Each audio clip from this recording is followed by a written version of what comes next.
வணக்கம். இது people English series. இந்த வீடியோல நாம நிறைய பேருக்கு இருக்கிற ஒரு காமன் டவுட், ரிலேட்டிவ் கிளாஸ்ல நம்ம தட்டை யூஸ் பண்ணணுமா இல்ல விச் யூஸ் பண்ணணுமா? ஸோ இந்த கேள்விக்கான பதில் தான் இந்த வீடியோ. ஸோ எந்த இடத்துல தட் யூஸ் பண்ணணும், எந்த இடத்துல விச் யூஸ் பண்ணணும் அப்படின்றத நம்ம டீட்டெயில்டா பார்க்கலாம். பொதுவா ரிலேட்டிவ் கிளாஸ் அப்படின்றப்போ நம்ம ரெண்டு டைப் ஆஃப் கிளாஸஸ் சொல்லலாம். ஒன்னு என்னன்னா, அந்த சென்டென்ஸுக்கு அந்த கிளாஸ் ரொம்ப இம்பார்ட்டன்ட், அது நெசசரி அப்படின்றப்போ அந்த கிளாஸை நாம ரெஸ்ட்ரிக்டிவ் கிளாஸ்னோ, எசென்ஷியல் கிளாஸ்னோ, இல்லை டிஃபைனிங் கிளாஸ்னோ சொல்லுவோம். ஸோ இந்த பேர் உங்களுக்கு அவ்வளோ இம்பார்ட்டன்ட் இல்லை, பட் இந்த கிளாஸ் அந்த சென்டென்ஸ்க்கு ரொம்ப இம்பார்ட்டன்ட். இந்த சென்டென்ஸ்லேருந்து இந்த கிளாஸை எடுத்துட்டா அந்த சென்டென்ஸ் மீனிங்ஃபுல்லா இருக்காது. அப்படிங்கிறப்பதான் அந்த கிளாஸை நம்ம எசென்ஷியல் கிளாஸ்ன்னு நம்ம சொல்றோம். இந்த இடத்துல தான் நாம தட்ன்ற ரிலேட்டிவ் ப்ரொனவுனை நம்ம யூஸ் பண்ணணும். இந்த மாதிரி தட்டை யூஸ் பண்றப்போ அதுக்கு முன்னாடி நாம கமா எதுவும் யூஸ் பண்றது இல்லை. அடுத்தது, இதே மாதிரி ஒரு ரிலேட்டிவ் கிளாஸ் இருக்கு. அந்த ரிலேட்டிவ் கிளாஸ்ல உள்ள இன்ஃபர்மேஷன் வெறும் அடிஷ்னல் இன்ஃபர்மேஷன் தான். அந்த சென்டென்ஸ்க்கு கொஞ்சம் கூடுதல் இன்ஃபர்மேஷனை கொடுக்கறதுக்காக தான் அந்த ரிலேட்டிவ் கிளாஸ் இருக்கு. அப்படிங்கிறப்போ அதை நம்ம நான் ரெஸ்ட்ரிக்டிவ் கிளாஸ்னோ, நான் எசென்ஷியல் கிளாஸ்னோ, நான் டிஃபைனிங் கிளாஸ்னோ சொல்லுவோம். இந்த மாதிரி இடங்கள்ல தான் நம்ம விச்ன்ற ரிலேட்டிவ் ப்ரொனவுனை நம்ம யூஸ் பண்ணுவோம். ஸோ இந்த விச்சோட சேர்ந்து வர அந்த கிளாஸ் இருக்கு இல்லையா, அதுக்கு முன்னாடி, அதாவது அந்த விச்ன்ற வார்த்தைக்கு முன்னாடியும் அந்த கிளாஸ் முடிகிற இடத்துலையும் நாம கமாஸ் யூஸ் பண்ணுவோம். அதுக்கு என்ன அர்த்தம் அப்படின்னா, இந்த கிளாஸ் ஒரு அடிஷ்னல் இன்ஃபர்மேஷனை தான் கொடுக்குது. இந்த கமாலேருந்து அந்த முடிகிற வரைக்கும் உள்ள இடத்த அப்படியே ரிமூவ் பண்ணிட்டா கூட அந்த சென்டென்ஸ்ல அது எந்த விதமான மாற்றத்தையும் ஏற்படுத்தாது அப்படின்னு சொல்றதுக்காக தான் நாம அந்த மாதிரி கமா போடுறோம்.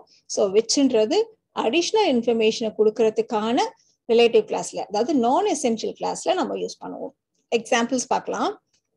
இப்போ நீங்க ஒரு படம் பார்த்திருக்கீங்க, அந்த படத்துல வர ஒரு பாட்டு எனக்கு ரொம்ப பிடிக்கும்னு சொல்றீங்க. எந்த பாட்டு அப்படின்னு நம்ம ஸ்பெசிஃபை பண்ணணும். பாட்டோட முதல் வரி தெரியல. அப்ப நம்ம என்ன சொல்லுவோம், இந்த இடைவேளைக்கு முன்னாடி ஒரு பாட்டு வந்துச்சு, கொஞ்சம் முன்னாடி ஒரு பாட்டு வரும் இல்லையா, அந்த பாட்டு எனக்கு ரொம்ப பிடிச்சிச்சு. ஸோ எந்த பாட்டுன்னு நம்ம ஒரு டீட்டெயில் சொல்றோம். The song that appeared a few minutes before the intermission is my favorite. The song that appeared a few minutes before the intermission is my favorite. இந்த இடத்துல நம்ம இந்த தட்டோட சேர்ந்து வருது இல்லையா, இந்த பாட்டு நம்ம ஒருவேளை ரிமூவ் பண்ணிட்டோம்னா the song is my favoriteன்னு வரும். ஏதாவது மீனிங் இருக்கா அப்படின்னா, எந்த பாட்டு உன்னோட ஃபேவரட் நீ சொல்ற அப்படின்னு ஒரு கேள்வி வந்துடும் இல்லையா. ஸோ அப்போ நம்ம இந்த பாட்டு ஒரு எசென்ஷியல் கிளாஸ், இதை நம்ம சேர்த்துதான் ஆகணும் இங்க. ஸோ இந்த மாதிரி எசென்ஷியல் கிளாஸ் தான் நம்ம தட்டோட சேர்த்து நம்ம யூஸ் பண்ணியிருக்கோம். ஸோ இந்த இடத்துல நம்ம முன்னாடி கமா எதுவும் போடலைங்கிறத பார்த்துக்கோங்க. இப்போ என்னோட எல்லோ ட்ரெஸ் முள்செடியில பட்டு கிழிஞ்சு போயிடுச்சு அப்படின்னு நம்ம சொல்ல போறோம். My yellow dress was torn on the thorny bush அப்படின்னு நம்ம சொல்றோம். இப்போ இதுல எந்த எல்லோ ட்ரெஸ் இருக்கு இல்லையா, இது எங்க அத்தை என்னோட பர்த்டேக்கு ப்ரெசென்ட் பண்ண ட்ரெஸ் அப்படின்னு ஒரு கூடுதல் இன்ஃபர்மேஷன் சொல்ல போறோம். My yellow dress which my aunt gifted me on my birthday was torn on the thorny bush. இந்த பாட்டு பாத்தீங்களானா, இந்த விச்சோட சேர்ந்து வருது இல்லையா, இந்த கிளாஸ் பாத்தீங்களானா ஒரு அடிஷ்னல் இன்ஃபர்மேஷனை தான் கொடுக்குது. இதுக்கு முன்னாடி ஒரு கமா, பின்னாடி ஒரு கமா போட்டிருக்கோம். இந்த பாட்டை ஃபுல்லா ரிமூவ் பண்ணிட்டு பார்த்தாலும் இந்த சென்டென்ஸ் ஸ்டில் மீனிங்ஃபுல்லா தான் இருக்கு இல்லையா. ஸோ இந்த மாதிரி ஒரு நான் எசென்ஷியல் கிளாஸ் வெறுமனே அடிஷ்னல் இன்ஃபர்மேஷன் கொடுக்குறப்போ நாம விச்ன்ற ரிலேட்டிவ் ப்ரொனவுனை நாம யூஸ் பண்ணுவோம். இப்ப அடுத்த ஒரு எக்ஸாம்பிள். தஞ்சாவூர்ல இருக்கிற எங்களுடைய பூர்வீக வீடு 75 வருஷம் பழமையான கட்டிடம் அது அப்படின்னு நம்ம சொல்ல போறோம். ஸோ அவர் ancestral house which is in Tanjavur is a 75-year-old building அப்படி நம்ம சொல்லியிருக்கோம். ஸோ இந்த இடத்துல தஞ்சாவூர்ல இருக்குங்கிறது ஒரு அடிஷ்னல் இன்ஃபர்மேஷன். அதனாலதான் விச்ன்ற ரிலேட்டிவ் ப்ரொனவுனோட இந்த கிளாஸை நம்ம ஸ்டார்ட் பண்ணியிருக்கோம். இதை ரிமூவ் பண்ணிட்டு பார்த்தா கூட அவர் ancestral house is a 75-year-old building அப்படி கூட நம்ம சொல்லிடலாம். இல்ல அது தஞ்சாவூர்ல இருக்குங்கிறதையும் நம்ம சேர்த்து சொல்லணும் அப்படின்னா, ரிலேட்டிவ் கிளாஸ் முன்னாடியே பார்த்திருக்கோம் இல்லையா, சோ அந்த மாதிரி கூட நம்ம இதை சொல்லலாம். அவர் ancestral house in Tanjavur is a 75-year-old building. அந்த மாதிரி கூட நம்ம இதை சொல்லலாம். சோ நம்ம தட் அண்ட் விச் இந்த கம்பேரிசன்ல நம்ம முக்கியமா தெரிஞ்சுக்க வேண்டியது என்ன அப்படின்னா, தட்டை நம்ம பீப்புள் அண்ட் ஆப்ஜெக்ட்ஸ் ரெண்டு இடத்துக்குமே நம்ம தட்டை யூஸ் பண்ணலாம். பட் விச்சை ஆப்ஜெக்டை ரெஃபர் பண்றதுக்கு மட்டும்தான் நம்ம யூஸ் பண்ணுவோம். பொருட்களை ரெஃபர் பண்றதுக்கு, விஷயத்தை ரெஃபர் பண்றதுக்கு மட்டும்தான் நம்ம விச்சை யூஸ் பண்ணுவோம். இப்போ ஒரு எக்ஸாம்பிளுக்கு, நீங்க போன்ல நேத்து பேசுனீங்க இல்லையா, அந்த பொண்ணு என்னோட சிஸ்டர் அப்படின்னு நம்ம சொல்ல போறோம். The girl that you spoke to over the phone yesterday is my sister. the girl that you spoke to over the phone yesterday is my sister. So இந்த இடத்துல ஒரு கேர்ள், ஒரு பர்சன், அவங்கள ரெஃபர் பண்றதுக்கு நம்ம தட்டை யூஸ் பண்ணியிருக்கோம். நான் உனக்கு ஒரு புக்கு கொடுத்தேன் இல்லையா, அந்த புக்கை நாளைக்கு நான் லைப்ரரியில திருப்பி கொடுக்கணும். ஸோ நம்ம ஒரு புக்கு, ஒரு ஆப்ஜெக்ட் எடுத்துட்டு இருக்கோம். நான் உனக்கு கொடுத்த புக்கை லைப்ரரியில நாளைக்கு திருப்பி கொடுக்கணும். So the book that I gave you is due back in the library tomorrow. இதே விஷயத்தை the library book that I gave you is due tomorrow அப்படி கூட நம்ம சொல்லலாம். பட் நான் உனக்கு கொடுத்த புக்கு லைப்ரரிக்கு நாளைக்கு திருப்பி கொடுக்கணும் அப்படின்னு சொல்றதுனால அது ஒரு எசென்ஷியல் இன்ஃபர்மேஷன்றதுனால நம்ம தட் கிளாஸ் வச்சு சொல்லியிருக்கோம். ஒரு பொருளை ரெஃபர் பண்றதுக்கு தட் இங்க யூஸ் பண்ணியிருக்கோம். ஸோ தட்டை யூஸ் பண்றப்ப கமா எதுவும் நம்ம போடல அப்படின்றத செக் பண்ணிக்கோங்க.